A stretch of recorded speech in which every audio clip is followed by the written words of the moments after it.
اے میرے عزیزوں کرامات کا وقت نہیں، بہت بے شمار چیزیں ہیں، بس اخیر میں اتنا کہوں گا، سلطان الاولیاء سیدنا عبد القادر جیلانی نور اللہ مرقدہ اپنے بیانوں میں یہ بھی ارشاد فرمائے ہیں، میں اپنے اس مرید سے بیزار ہوں جو نمازوں کی قضا کرتا ہے۔ فضیلتیں تو سن لی، وہ مرید ظاہر سی بات ہے کہ وہ توبہ کیے بغیر نہیں مرے گا، غوث پاک رضی اللہ تعالیٰ عنہ کے ساتھ وہ جنت میں جائے گا۔ مریدین قادری یہ فضیلت تو اپنی جگہ پر، لیکن یہ بھی سن لو، آپ نے فرمایا جو نمازوں کو ترک کرتا ہے اسے ہمارے قبرستان میں بھی نہ لایا جائے۔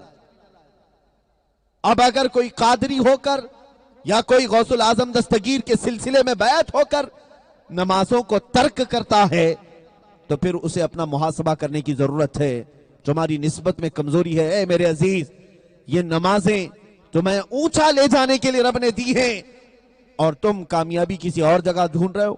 کیا مؤذن یہ نہیں پکارتا مسجد سے، حی علی الفلاح، حی علی الفلاح؟ اس کا ترجمہ کبھی سنا آپ نے؟ حی علی الفلاح کا مطلب کیا ہے؟ مؤذن کی زبان سے تم سنتے ہو روزانہ، جس کا معنی یہ ہے آؤ کامیابی کی طرف، آؤ کامیابی کی طرف۔ دن میں تقریباً 10 مرتبہ یہ پکارا جاتا ہے، 5 وقت کی نمازوں میں 10 مرتبہ، اور تم یہ سوچتے ہو یہ مؤذن پکار رہا ہے، بلکہ اذان کو ندائے رب کہا گیا ہے، یہ اللہ کی صدا ہے جو بندوں کو بلا رہا ہے۔ تم اپنے رب کی ندا پر یقین نہیں رکھتے کہ مولا دن میں 10 مرتبہ کہہ رہا ہے آؤ کامیابی کی طرف، آؤ کامیابی کی طرف، اور تم سمجھتے ہو نہیں کامیابی کسی اور جگہ ہے، دنیا میں ہے۔ مجھے فیشن کرنے میں کامیابی نظر آتی ہے، مجھے اخلاق رسول چھوڑنے میں کامیابی نظر آتی ہے، یہ سوچتا ہے جوان۔ آج لوگ یہ سمجھتے ہیں میں 4 لوگوں کے ساتھ اٹھتا بیٹھتا ہوں، ان کی طرح کپڑے پہنوں گا تو مجھے ایک سٹینڈرڈ آدمی کہا جائے گا، پوش کہا جائے گا، اور باقی اگر میں یہ دین اسلام میں پورا داخل ہو جاؤں تو لوگ مجھے نہ جانے کیا کہیں گے، ملا مولوی کہیں گے۔ اے میرے عزیزو، یہی تو دھوکہ کھائے، یہی ٹھوکر کھائے۔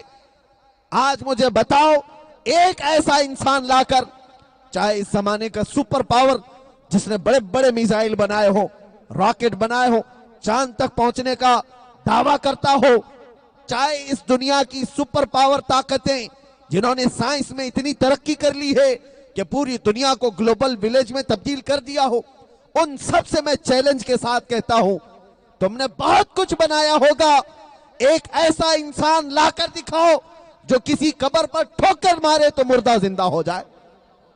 ہاں ہم بتاتے ہیں یہ کسی سائنسی لیبارٹری میں نہیں پیدا ہوتا، ایسا کوئی انسان پیدا ہوتا ہے تو گنبد خضرا کی چھاؤں میں پیدا ہوتا ہے، وہ رسول اللہ کے کردار میں پیدا ہوتا ہے۔ میرے عزیزو، لاؤ ایسا کوئی انسان جو کسی آگ میں چلا جائے کسی بچے کو لے کر اور گھنٹوں نہیں پورا دن گزارے، آگ اسے نہ چھوئے۔ کیا ایسا کوئی فائر پروف آج تک انسان بنایا ہے دنیا نے؟ فائر پروف کوئی ایسا انسان بنایا ہے؟ کوئی ہیلمٹ نہیں تیار کر پائے، کہاں انسان بنائیں گے؟ آگ سے بچنے کے بہت سارے ہیلے بہانے بنائے تو گئے، پھر بھی بلڈنگوں میں آگ لگتی ہے، بچتا کوئی نہیں۔ سب بنا کے دیکھا، بہت ترقی کر لی، لیکن آگ سے بچ نہیں پائے۔ اجمیر معلیٰ چلو، سلطان الہند کے دربار میں ایک جگہ سے گزر رہے ہیں، ایک آگ کی پوجا کرنے والا پجاری بیٹھا ہے۔ غریب نواز نے اس سے کہا ذرا اس آگ میں جس کی تو برسوں سے عبادت کر رہا ہاتھ ڈال دے، تیرا خدا ہے نا؟ اس نے کہا میں کیسے ڈال دوں گا، وہ جلا دے گی۔ کہا پھر کس کام کا خدا جو تجھے ہی جلاتا ہے، تجھے ہی جلا دیتی ہے؟ کہا یہ تو تم بڑی بڑی باتیں کر رہے ہو، یہ آگ کی فطرت ہے، وہ تجھے بھی جلاتی ہے مجھے بھی جلاتی ہے۔ کہا نا، غلط بول رہے ہو، تجھے جلا سکتی ہے مجھے نہیں جلائے گی۔ اس پجاری سے آپ نے کہا تو اس نے کہا یہ باتیں چھوڑنا بند کرو، یہ آگ کی فطرت ہے۔ اس پجاری کے پاس ایک چھوٹا سا بچہ تھا گود میں، غوث سیدنا غریب نواز رضی اللہ تعالیٰ عنہ کو اس نے چیلنج کیا تو تم بھی اپنا تھوڑا ہاتھ ڈال کر کے دکھا دو اگر تم اپنی بات میں سچے ہو۔ سرکار غریب نواز نے ہاتھ نہیں ڈالا، اس کی گود سے پورا بچہ لیا اور اس آگ میں چلے گئے۔ صبح کا وقت ہے، بڑی بھڑکیلی آگ تھی، اندر گئے، پوشیدہ ہو گئے، چھپ گئے، وہ گھبرا گیا، بچہ بھی گیا، یہ درویش بھی چلا گیا ہے۔ یہ خود بھی گیا, میرے بچے کو لے گیا, پورے محلے کو جمع کیا, سارے لوگ آئے کہ بھائی ایک درویش آیا ہے, ہمارے بچے کو بھی آگ میں لے کے چلا گیا. شام ہوئی, وہ آگ بھڑک ہی رہی تھی, ٹھنڈی نہیں ہوئی. تھوڑی دیر کے بعد سلطان الہند سیدنا معین الدین حسن چشتی اپنے جبے کو جھاڑتے ہوئے صحیح سلامت باہر آئے اور اس کے بچے کو اس کے گود میں دے دیا. کہا لے, واپس تو لے لے.